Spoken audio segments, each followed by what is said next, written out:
tere tulemast siis meie sessiooni.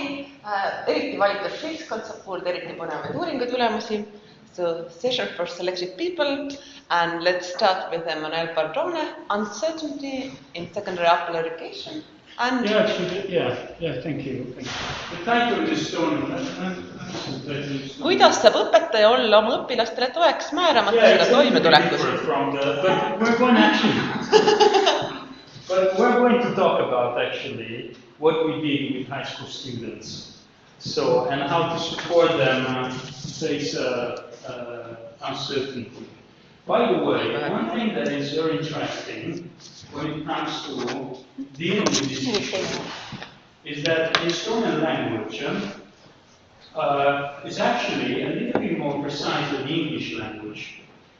And the reason is, if I ask you, how would you translate uncertainty? Ebakindlusest? Yeah. Määramatus? Who would say määramatus? Depends on the context. Yeah, exactly. Yeah, this kind. Yeah, exactly. And this is actually interesting because if you are Estonian, and I actually had an issue with the translation of also of this talk actually, because initially I think that the person took ebakindlus, and I said no, it's not ebakindlus. We're not talking about ebakindlus. And you will actually see why I'm saying this, because it's a very, very, very important point. So that so basically, just for you to know that when we actually started this project in English, whose aim was how to support high school students face uncertainty, the very first thing was, okay, but what is this uncertainty? Okay, so these are actually and this will be the very first issue that I would like to address. It will also be useful for the next talk, because after this, it's still me, and so it's actually very important also for the second talk. Then, once we understand a little bit better what uncertainty is, I will switch to the educational relevance of uncertainty, which we understood that it's not ebakindlus, okay? But I have a slide for that.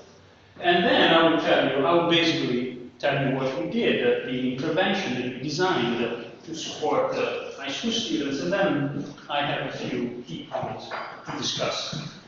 I should speak like for 15 minutes. You can divide yours. Yeah. It's actually almost impossible, but anyway, I will try to be very quick.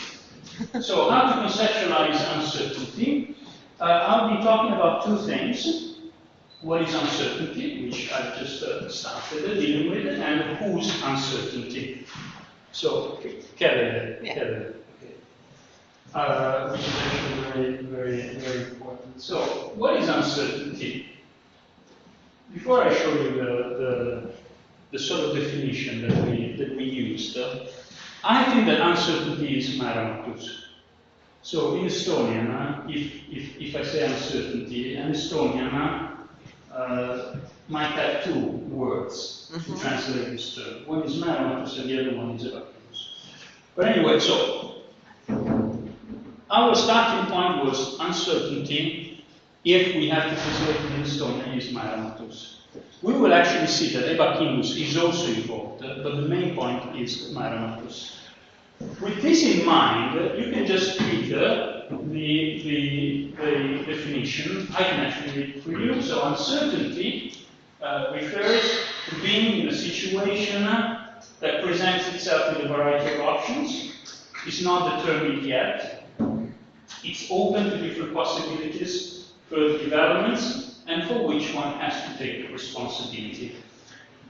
Now, we don't have much time to open the discussion. Now, I would actually like to open the discussion and say, okay, so what do you think about this? What are your thoughts? But this is just a presentation, so I can't do it. But if you just think, oh, määramatus, I think that this captures pretty much what?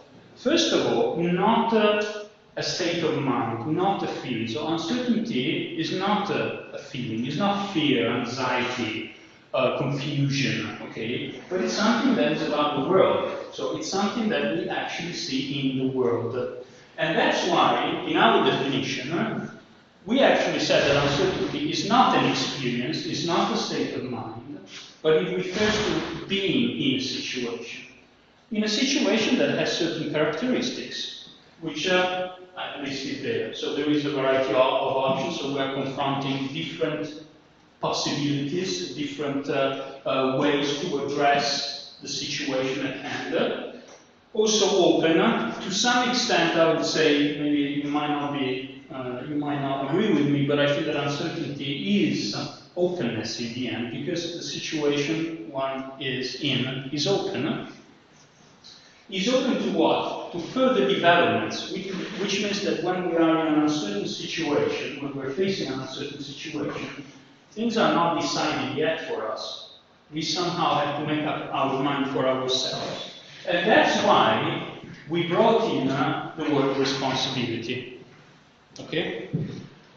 Now, because your mother tongue, apart from Natalia's case, your mother tongue is Estonian, is not English, we may have some issues with how to translate all these terms. But by responsibility, I simply means that if we are in a situation that is still open, nobody can decide for us. We have to decide. And that's why we refer to responsibility. Okay? So uncertainty refers to being in a situation that presents itself with a variety of options, not determined yet, open to different possibilities, but the developments are for which one has to take responsibility. We can make a very simple example. We're now living in a very uncertain time.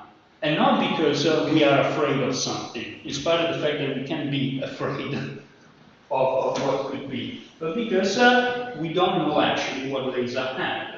So we're still waiting until certain things will happen.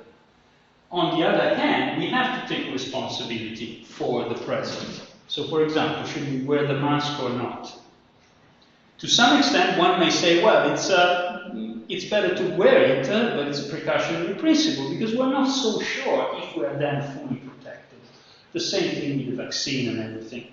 Beware, I'm not saying that the vaccine is bad, I'm just saying that there are certain things that are uncertain, and if you take this definition, uncertain means that the situation is still open, it's not determined yet, but at the same time we have to take responsibility for this open situation. So this is what I said before, we don't have to mistake uncertainty for the feeling and emotions that being in an open situation may trigger. We will see that ebakindlusest is still dealing with uncertainty, but it's a specific case. Okay, so now I don't have to get into this. Why is it that uncertainty is relevant in the educational context? And by the educational context, I mean from K1 until the other learners, because we're covering everything.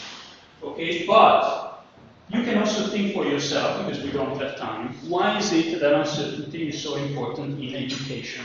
Now, the answer that I just put in there, this comes from my answer, comes from this book, and it says experience by Edward Reed. Edward Reed is an ecological psychologist who say that uncertainty is always related to a primary experience. What does it mean? If we are dealing with a situation that is still open, not determined yet, and for which we have to take responsibility, then what happens is that we are really confronting reality. We are having primary experience. There is nobody who's telling us what to do. Okay? And our engagement with the environment is not some kind of algorithmic type. So that we're told, okay, now do this, do this, do this, do this. But we really have to take responsibility.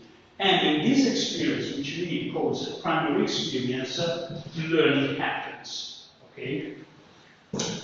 So, whose uncertainty? Now, the first part was a little bit perhaps abstract and psychological and philosophical, but it was important to say that when we talk about uncertainty, we're not talking about fears or anxiety. We're talking about something that is there, is actually there, confronting us, and for which we have to take responsibility. Now, when we started this, the goal or the objective was to help to find ways in which we can help support actually students, high school students, so we're talking about a specific class of students, face their uncertainties. We Now that you know that by uncertainty, I don't mean ebakindlusest, you understand that then we don't just provide psychological support, but we try to support them in face situations in which they have to take responsibility for creating their own path, for making certain choices, okay? But is it just about students? And this is actually a general question. This is, once again, we don't have time to open the discussion, but this is a point for you. If we talk about students' uncertainty, should we just look at students, or should we also look at somebody else? Now, that's why the question proves uncertainty. When we started this project, the assumption was that we should not just focus on students. Because students are always in relation or in a relationship with the teachers. Okay? I'm talking about high school students now. Okay? So we start thinking, okay, how can we now then, how can we define the relationship between these two polarities, the students on the one hand and the teacher on the other? What we have used is this. So we categorized, we conceptualized the relationship between teacher and students plural, as a triadic relationship. And now I'm going to tell you what this means, okay? So there is a simple animation. And then we will see why it's actually important to situate uncertainty within this triadic relationship. So, first of all, we have students, so which are our main focus. If we have to support them, when students learn, they have to take responsibility for one thing, for their learning, right? So if the teacher tells them something, they have to do it, okay? So the first thing is that students, yes, they usually take responsibility for their learning. If they don't, then there are issues as we. But this is not the only important feature, because precisely because teachers are in a relationship with the teacher, we also have another aspect, which is this. If students are responsible for learning, for conducting tasks, activities, but then they have to respond to the teacher. Now, you are not an English native speaker, nor I am, but there is a subtle difference between being responsible for and responsible to. Since I'm not an English native speaker, for me, what is easy is to think that responsible for is responsible for doing something, okay? I'm responsible now for telling you the story of this project, okay?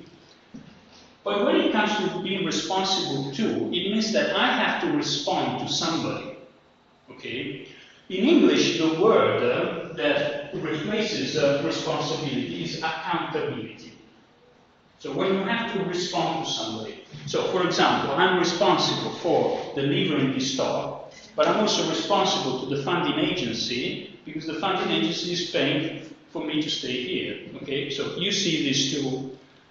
Now what is interesting, and that's why I asked the question, whose uncertainty, is that technically speaking, this triadic relationship, because it has 1, 2, and 3, is shared upward, which simply means that the same relationship is entertained by the teacher himself or herself, who is responsible for students' learning, okay?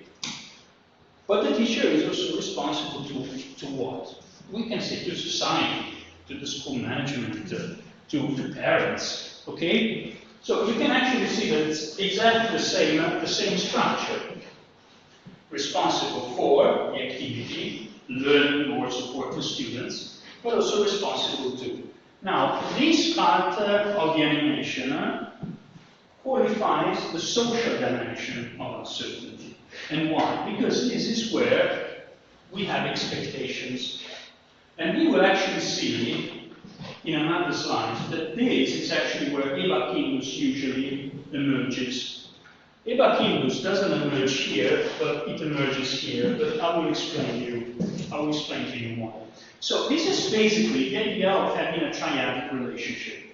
So, in spite of the fact that we are focusing, or we focused actually, on students, more specifically this branch, how to support students face, let's say, learning activities that are unstructured, defined, that they are uncertain, because they are open to different options.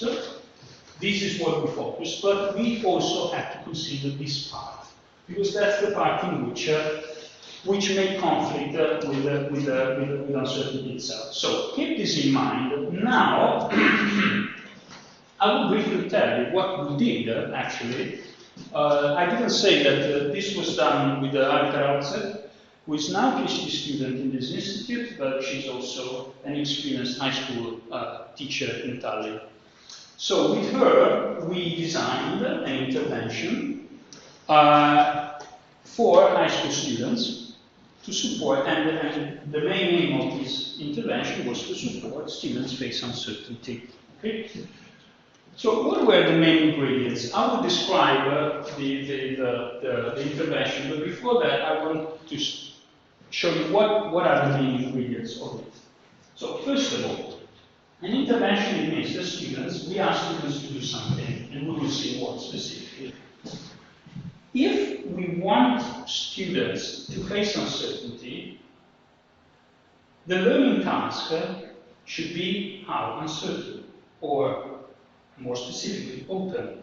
So the first ingredient in this intervention was that the task, and I will actually exemplify it later, is open, which means that there was no one single answer. The learning task the students were supposed to carry out wasn't straightforward. It wasn't like a recipe type. Okay, now, so these are the instructions and you execute. So it was open. Then the second thing was that in order for the students to take it seriously, to take this learning activity that we prepared for them seriously, we decided that the intervention had to be related somehow to a curricular topic. Okay? Then, and this is a very interesting thing, because we decided, and we will see in the next slide, that the task to give the activity for the students would involve elements of learning by teaching. Now, I don't know if you're familiar with this idea, but essentially it's the idea that we can learn by actually teaching somebody. So it's as if I ask her, in order for her to learn about uncertainty, I ask her to design an activity for you to learn about uncertainty. So she has to teach you what uncertainty is, for example, but at the same time, she doesn't know anything about uncertainty.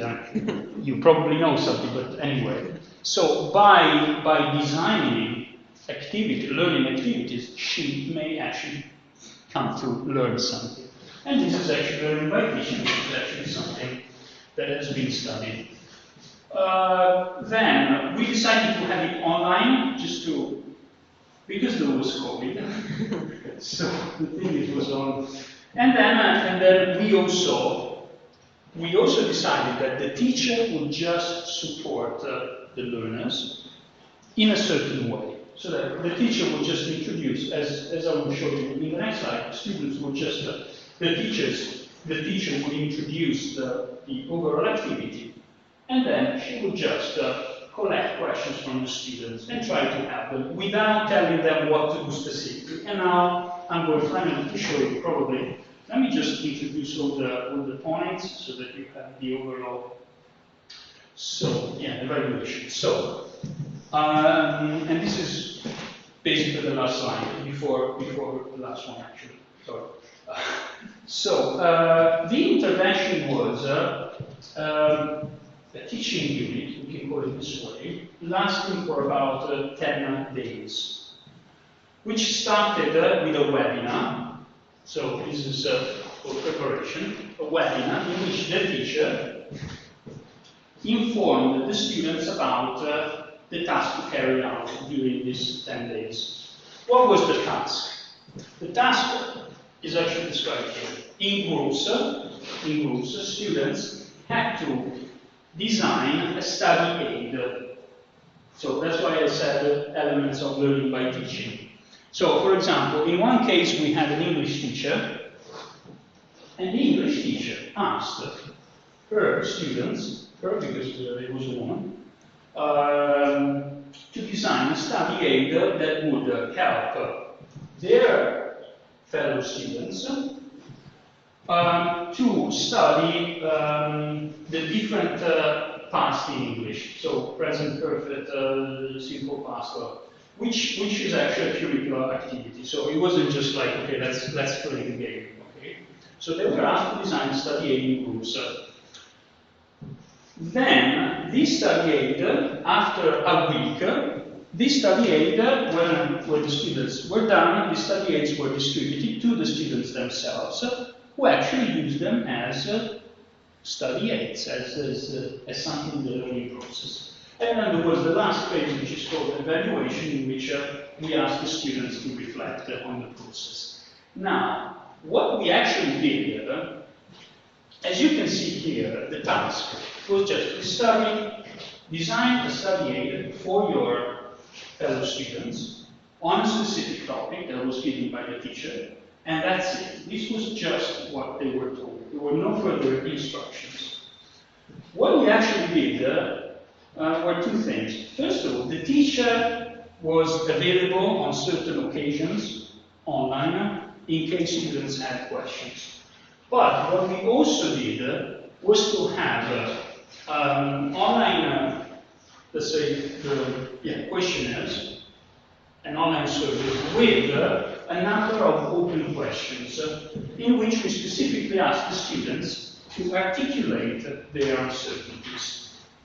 So, after the teacher introduced the task, that they actually started the design, and we asked them to articulate their uncertainties as they started. And then we also asked them to tell us, to share with us our uncertainties also at the end of this phase that we call the design phase, when they had to design the study. So what is it, what are the talking points? So this was basically so some actual talking points. Now I will go back to this määramatus and ebakindlusest, okay? So this was the triadic relationship that I showed you, okay? So it's actually the same thing.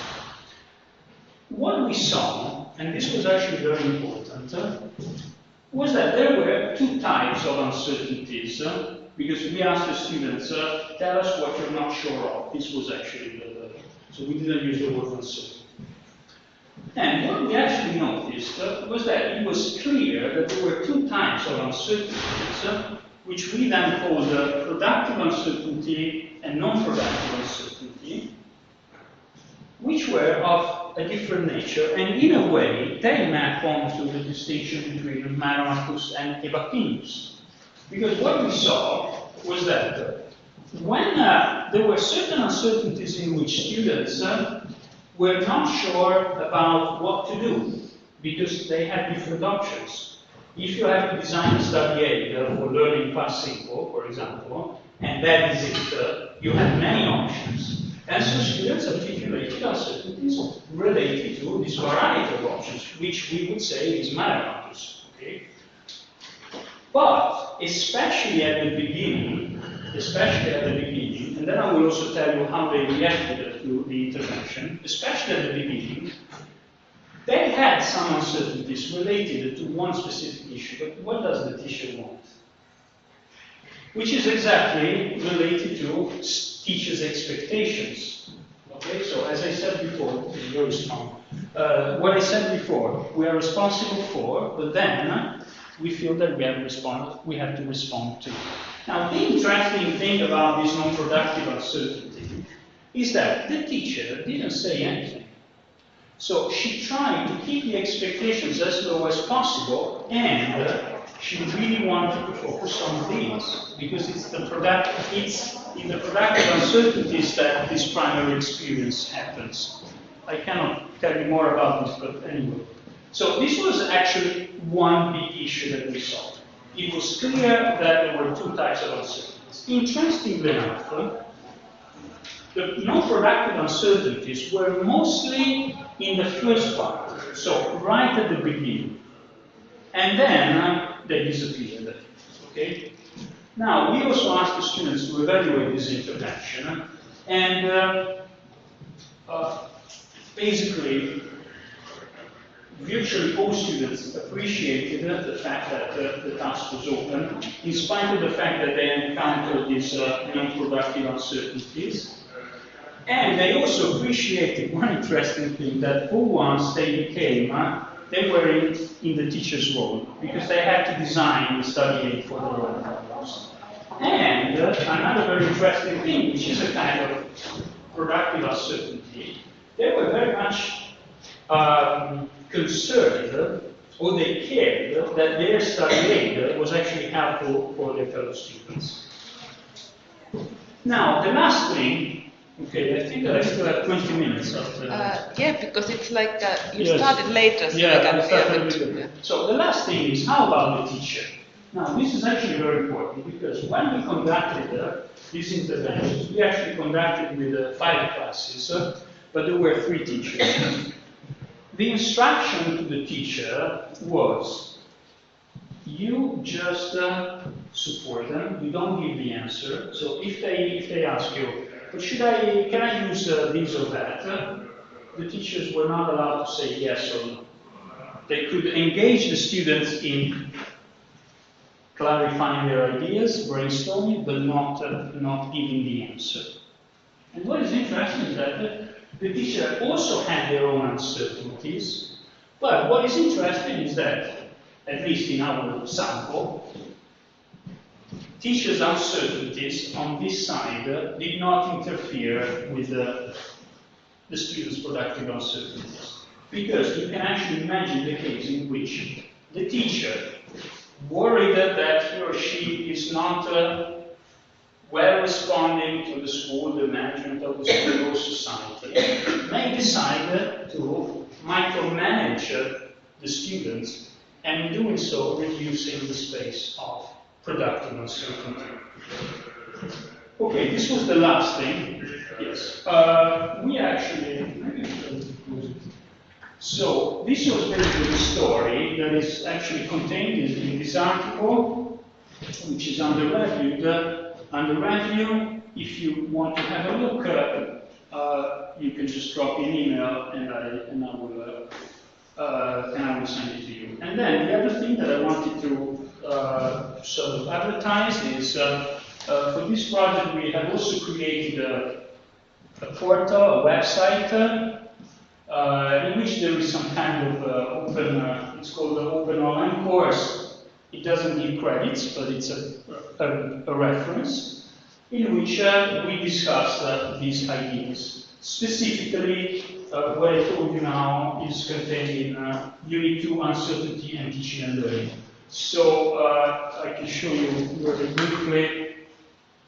No, maybe I don't need to show. Anyway, you will see there are videos, there are handouts, there is also the text of the intervention in case you are interested. By the way, we also ran with the we also ran a teacher training course. It was in May, in which we discussed specifically uncertainty in teaching and learning in high school.